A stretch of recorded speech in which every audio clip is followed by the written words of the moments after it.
All right. Well, welcome to the Experience More Tour, and welcome this morning, Vic, to HOKA. This is a really fun call where we're going to dive in through some of the new HOKA products, preview a little bit of what's coming down the pipeline in HOKA in the near future, and then also we hope to answer any of your questions and all your questions related to HOKA products. We're going to be focusing on Gore styles, but if you have questions, please put them into the chat at any point around any products. Melanie and Cassie, who are with us this morning, are just absolute pros on all of their products. In fact, Melanie even gets some sneak peeks into the future and has been trying out some of these shoes. So maybe she can enlighten us a bit on some of the future shoes as we dive through this call.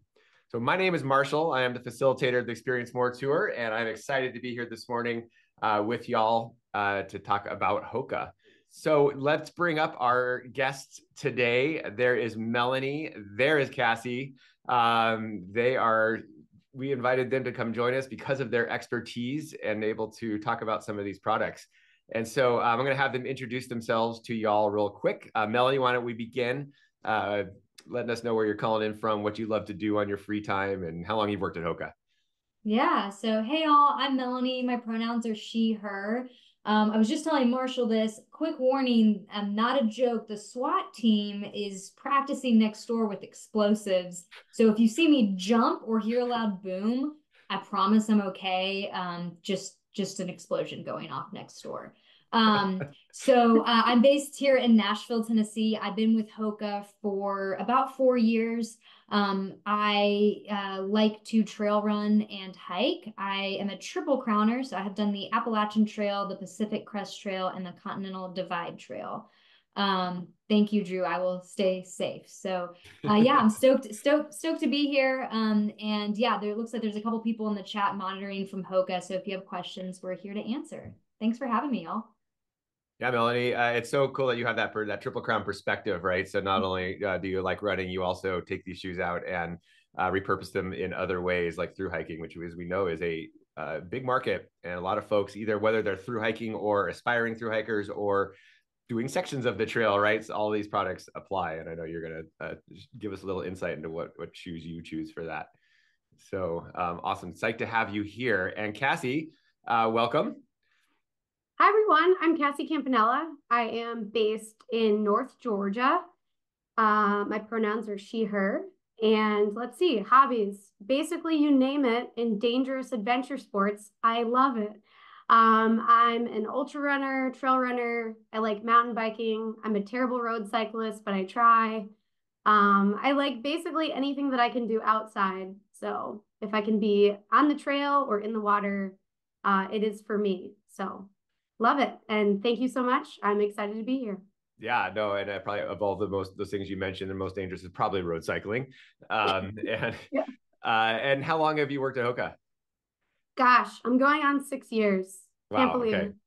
So you've seen a lot of product launches, a lot of growth in those 6 years at HOKA, and probably fun to be part of this brand that is just taking over the industry. Absolutely. So it's pretty cool.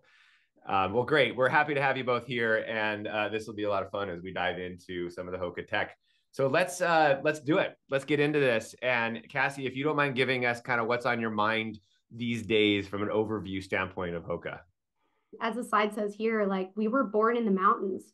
We started as a true ultra running brand. Our two founders, Nico and Jean-Luc, actually created the brand to be a more efficient and fun downhill running shoe. And obviously it was tweaked over the years, but it has grown into such a, beautiful monster that it is today. So we have a ton of products, but founded in Annecy, France back in 2009. So we started with our beautiful and gorgeous original Mafate. This was our very first prototype. And fun fact about this prototype up on the screen right now, this was actually the prototype that the founders decided to demo, so a demonstration. And the first place that we demoed our product ever in the entire world was actually at Ultra Trail du Mont Blanc. So that picture that was up on the screen, Melanie actually took in Chamonix, France, which is where that race is. So a true homage to our brand heritage here. And as you can see on the bottom, starting with the left-hand side, the original Mafate that came to market. Throughout, we've grown and we've built and basically continued to develop product that forms and creates solutions for everybody now. Yeah, and what was really the intentionality? I mean, you see this prototype here, this demo shoe. You know, what was the thought here? What were they trying to change completely in the industry and do something different on? Yeah, great question. So Melanie is actually going to get into the core technologies, but initially our founders wanted to create something that was a max cushion experience with a unique geometry to basically float you down and now up the mountains. So as you can see, and what you'll see in our product line today is basically shoes that can not only take you on Ultra Trail du Mont Blanc, your serious mountain trails, but we have high pinnacle performance shoes in our line too. So excited that we're partnering with GORE-TEX, and we can't wait to jump into it. So we'll throw it over to Melanie now so she can cover what really makes the HOKA experience different. Yeah, thanks, Cassie. So there are 3 things that make HOKA different. And the first thing is the cushion midsole. So the purpose of the cushion midsole is for shock absorption and comfort. So it's what you know and love about HOKA. It's what Nico and Jean-Luc put on the bottom of their shoes all those years ago to make running easier. Shock absorption and comfort is the purpose of the cushion midsole. Nice little graphic there. And then the second thing that makes HOKA different is the meta rocker. So when Nico and Jean-Luc were trying to figure out how they were going to shape the bottom of the shoes, the shape the foam, they were actually looking at their mountain bikes. So the meta rocker are the wheels that move you forward, helping you propel forward to make running easier. The third thing is the active foot frame. So I think when a lot of people look at HOKA, they think, you know, they see all this cushion, they see the cushion midsole. You are not sitting on top of the foam. You are sitting 1 to 3 millimeters inside that foam. So this is a really good graphic here. You can see that you're sitting inside that foam. I like to compare it between a stand-up paddleboard and a sit-in kayak. So HOKA shoes are not like a stand-up paddleboard. If you're like me, you stand on a stand-up paddleboard and you fall right off. We are not like that. Our shoes are like a sit-in kayak. So you're sitting inside the foam, 1 to 3 millimeters, inherently stable, have more control. So those are the 3 things that make HOKA different. You know, when you came out with these slightly disruptive ideas around the max cushioning, the meta rocker concept, and then also this active foot frame. And it's really neat to see how you have evolved that as well into different categories and products, and then even tweaked some of the variables, right? Ability to tweak some of the meta rocker, or, you know, the different amount of midsole cushion that you can add into there. So it's a lot of experience there and a lot of time under your belt to be able to optimize these technologies. And so we see these carried through in all of your products.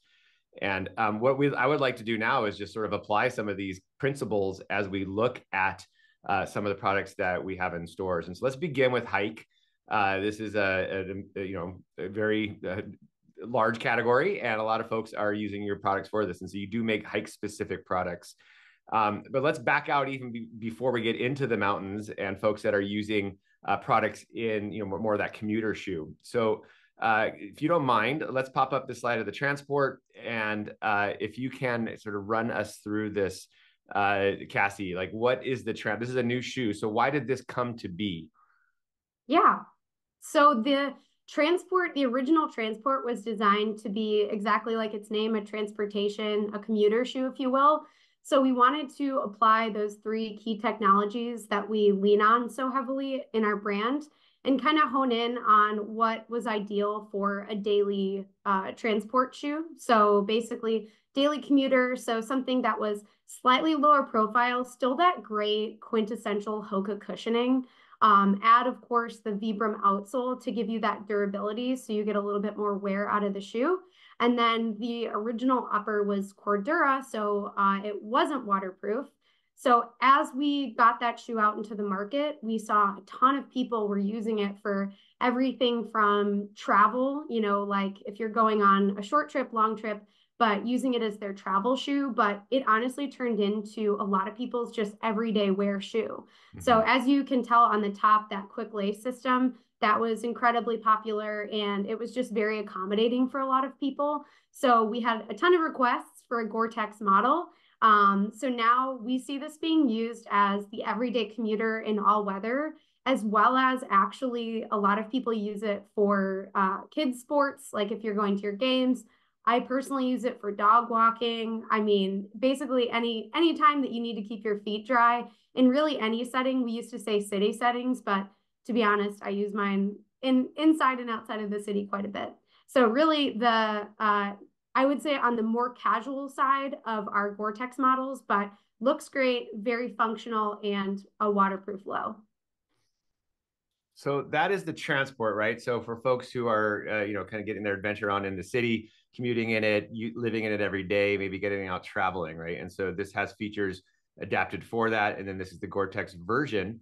And so let's take a look at the next shoes. And I would love to kind of go through and compare and contrast some of these towards the end. But let's also take a look at another shoe in the hike category, and that is the Trail Code. So give us a little tour of this shoe, if you will.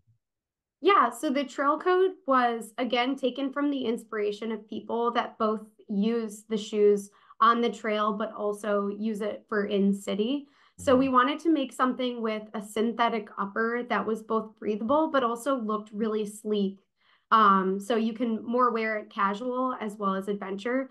So as you noticed on the transport, a little bit less aggressive lug pattern on the bottom, whereas this is going to have a little bit more lugs on the bottom. And then the step-in is actually a little bit more firm than the next model that you'll see. So if someone's looking for that good in-between, they're looking for that mid option that's both casual but also very capable on trail. This is a really great option for them. And again, the synthetic upper is a little bit more rigid, so super durable, but looks really aesthetically pleasing. So adding some structure into the upper of the shoe with that synthetic, and yeah, having that peak to pub style shoe here in the Trail Code. And then let's go all the way straight to the trail, right? So this is the iconic Anacapa 2, which comes in these different variations, right? Mid, low, and kids versions, which is super cool to have an invisible fit shoe in kids. Okay, so this is an important shoe. Can you help us understand some of the cool tech callouts and details of this rig? Yes. So the Anacapa 2 is actually one of my favorites. I really enjoyed the original Anacapa, and I think the shoe just keeps getting better, honestly. So not only is this just really, really comfortable step in, you're going to get a soft but very supportive experience when you step into it. The foam is actually the perfect blend between that soft step in and the rigidity that you need both on the trail and just for daily use.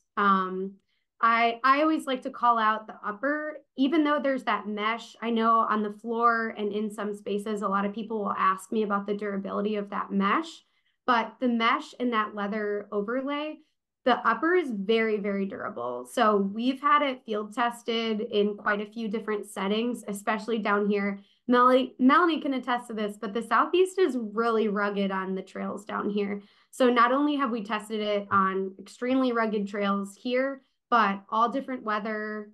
We have people that pretty much wear this model year round. And one other call out, I really like the update to the heel pull. So you see that heel tab is pretty pronounced in the back. It's really easy on and off. And once you get it on, it's just really secure around the Achilles and the ankle.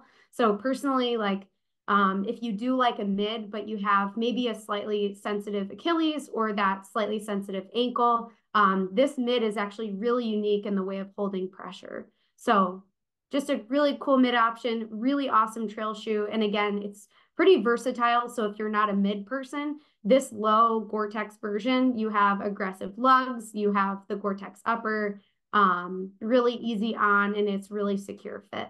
So awesome shoe, big fan. Yeah, and can you run us through a little of the tech detail, like with the Hubble heel and the swallowtail? Just so these are things that we can point out to customers, and they're kind of unique. What's the intentionality behind those features? Yeah, really great question. So on a lot of HOKA models, such as this, you'll see the extended heel. And a lot of times, as you can see in the picture on the bottom right hand of your screen, that swallowtail heel is basically meant to absorb the energy as you step. So no matter where your foot lands, it's going to absorb the energy and shock and send it out the back of those 2 points on the heel. So all it's there for is to basically create the most smooth transition as you can possibly get out of the shoe. So not only is it going to absorb that, but it works with the geometry of our meta rocker in this shoe. So as you step and move through that gait cycle, it gives you a nice smooth transition on any surface.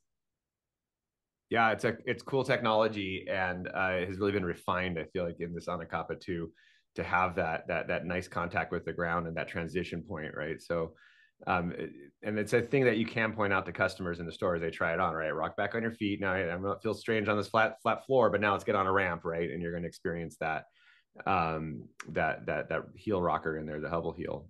I want to point out from a GORE-TEX perspective, the lows contain invisible fit technology, and that's where the membrane is directly bonded to the upper of the shoe. And actually, these were some of the first real hike product to take invisible fit. You notice all the like overlays of the leathers and the meshes. It's a bit of a technology fast forward to be able to directly bond to those overlays and be able to have a clean application in something like this shoe. And so these mids have that in both the grown-up version and the kid. And as far as I know, this is the first kids invisible fit product on the market, which is as a dad of 2 daughters, it excites me and to be able to offer that year-round protection. It's always in there, but you don't know it's in there. You can't feel it until you get into those wet ground conditions. So very cool technology in these lows, and then that mid still using the GORE-TEX booty, tried and true technology in those. So we covered the transport, the trail code, and the Anacapa 2. Can you give us just a little compare and contrast, maybe talking about foam densities, maybe talking about the fit differences in any of these shoes that we can understand, just so we can fit folks properly? Yeah, happy to jump in here. So again, we went through the differences and kind of the uses. Although they're all very versatile, the fit of these is going to be very specific to kind of what the person prefers. So the transport does have a lower profile midsole, so it's going to fit closer to the foot. But again, it is meant to be that more streamlined aesthetic and just that everyday wear. So less on the actual activity hiking side, more on like the aesthetic piece. The foam in it, again, I would say is a pretty soft but sturdy step in. So great for just that everyday casual use. Moving on to the trail code. So I've actually noticed the trail code toe box is pretty wide. If somebody needs a more accommodating fit, but they're not quite at that wide width measure, they can actually fit into this pretty well. And the volume in the midfoot is higher just due to that synthetic upper as well as the invisible fit. And then lastly, the Anacapa, it does have about the same volume as the trail code, and the width feels really nice. This does have like a very accommodating upper. The midfoot does hug the foot slightly more, and again, that's just to accommodate when you're actually using it for those activities, hiking, and when you're out on the trail. So if you want something with a midfoot hug, but a good volume in the toe box, the Anacapa is the way to go.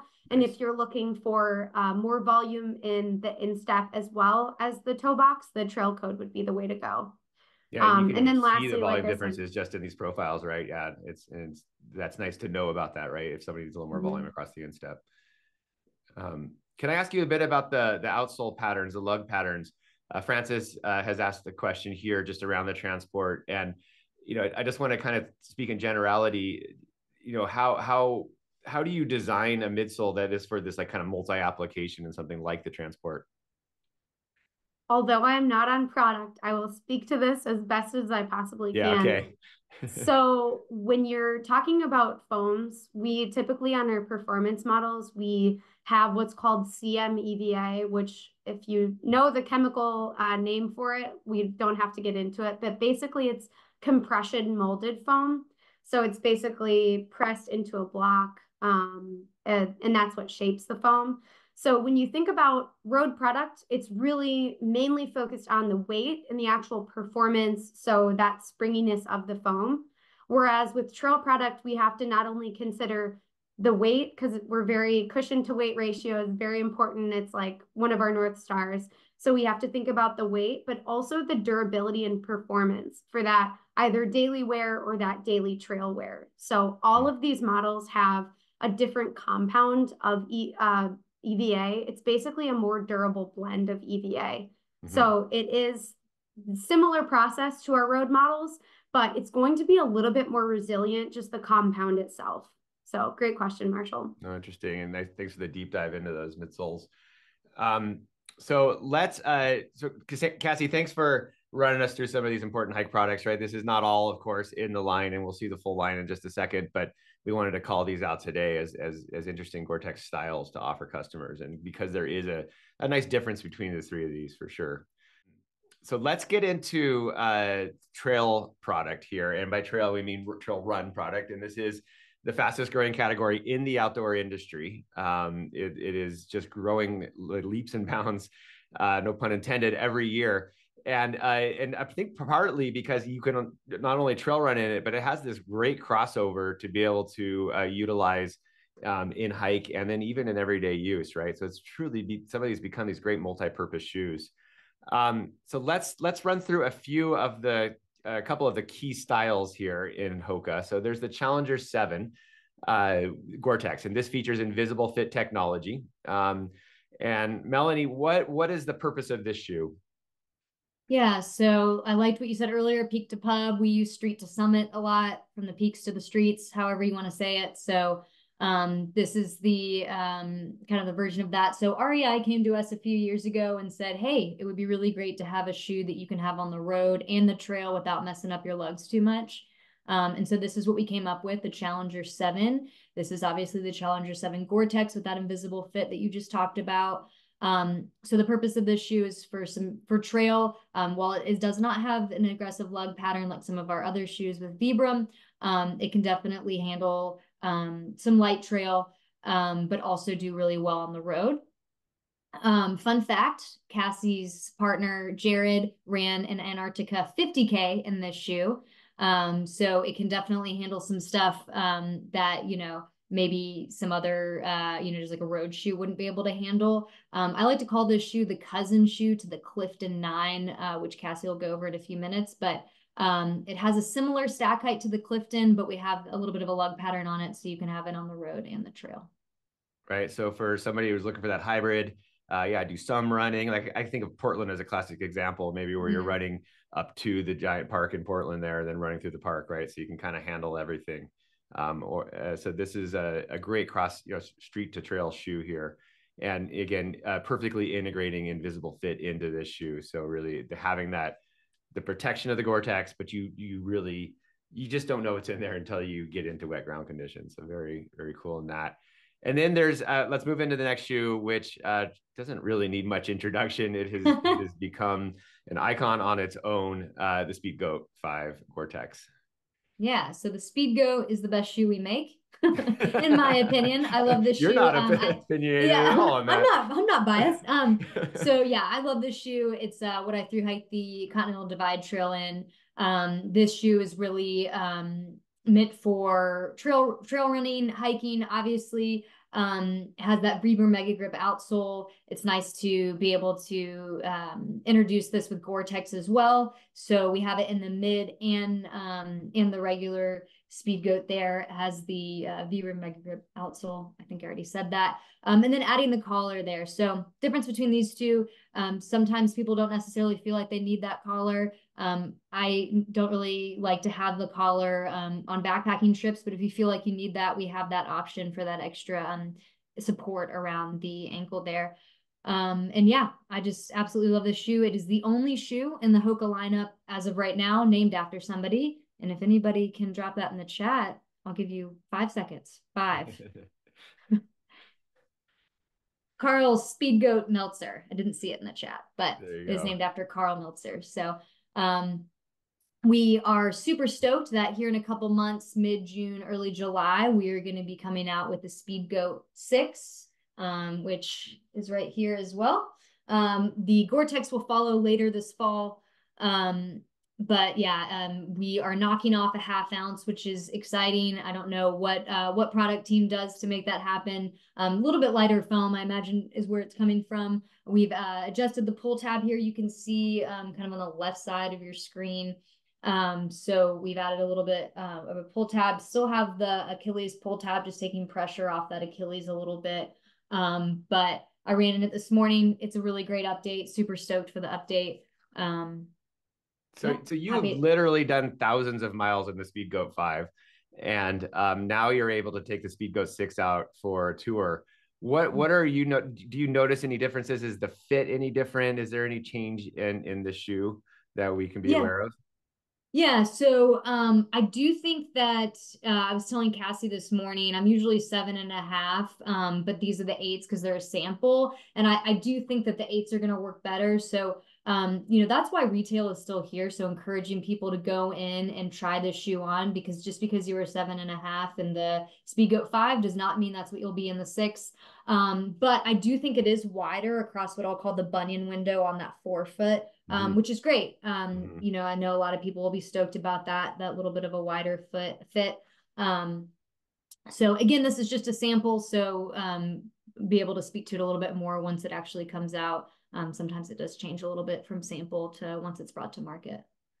Yeah, and I want to highlight that the Speedgoat 6 will be the first Speedgoat with invisible fit. So finally, this gets invisible fit applications. So no more booty technology in the low.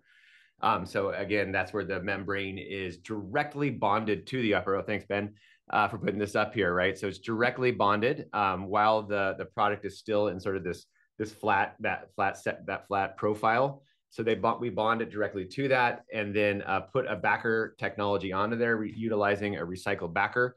And this membrane that we're using in the Speedgoat 6, just like all the shoes will be coming out this summer and fall, will be the PFAS-free EPE membrane in there. And then we added that recycled backer onto there, and then the shoe gets sort of lasted and sewn into the back, and then that drop liner gets into the heel, and that's how the invisible fit technology works. So it's an exciting step forward for the Speedgoat, and I think it's really going to open up a lot of folks to the GORE-TEX style, because it really just does not affect the ride or the performance of the shoe and whatsoever. So it's a very cool ad, and so I'm excited to be able to announce that that's coming out here this fall with the Speedgoat 6. So that was the Challenger and the Speedgoat, 2 amazing trail shoes. You referenced the Clifton briefly. This is a road shoe getting GORE-TEX in it, and this has been now out on the market through the winter. And Cassie, how has the Clifton 9 GORE-TEX been doing? Yeah, we are stoked to have a GORE-TEX road model. So people have been asking for years to bring the Clifton in a GORE-TEX model. So thank you, GORE-TEX, for continuing to innovate. I have a pair personally. I can say the ride is just like Marshall alluded to. The ride and fit is not compromised. This is your traditional Clifton fit. So when you're sizing people for this, you can absolutely size true to size. And then the upper material, although it is GORE-TEX, slightly more rigid, but just as breathable as other GORE-TEX models. So really love this shoe. We were seeing this used originally as like a rain and a cold weather shoe, so big for cities and people running essentially in snow. But now I've seen it like into again, it's all weather. We're seeing these GORE-TEX models carried through. So really cool. I think this is super versatile. If someone is between this and a more traditional GORE-TEX model, if they don't need the lug pattern, honestly, this is a great shoe for them. So yes, I just saw that drop in the chat. Disc golfers, if they don't need lugs, this is the way to go. Yeah, that's pretty slick application, right? Because you have those wet ground conditions on grass in the morning. And pretty nice, or maybe your disc lands in a shallow puddle somewhere. It's nice to be able to pull it out and have the dry shoes. So that's pretty cool application as well, right? So this is neat to have this on the market, and it is truly a swap and go, and it is all season, right? Don't think of this as a winter shoe. Think of this as just a shoe that you can have all year round, and just swap out if you're in the Clifton 9, if you're training for something. So very cool. And that, thank you, HOKA, for launching an important road shoe with GORE-TEX Invisible Fit technology. It's cool to sort of grow this. And I think based on that success, I think we're going to see some more road shoes coming out. It's pretty cool. So thanks, everybody. Have a great day wherever you are. I hope you get out and have some fun today, and we will see you back here soon. Take care. Thanks, Great. all. Thank you. Thanks, everyone. Thank you.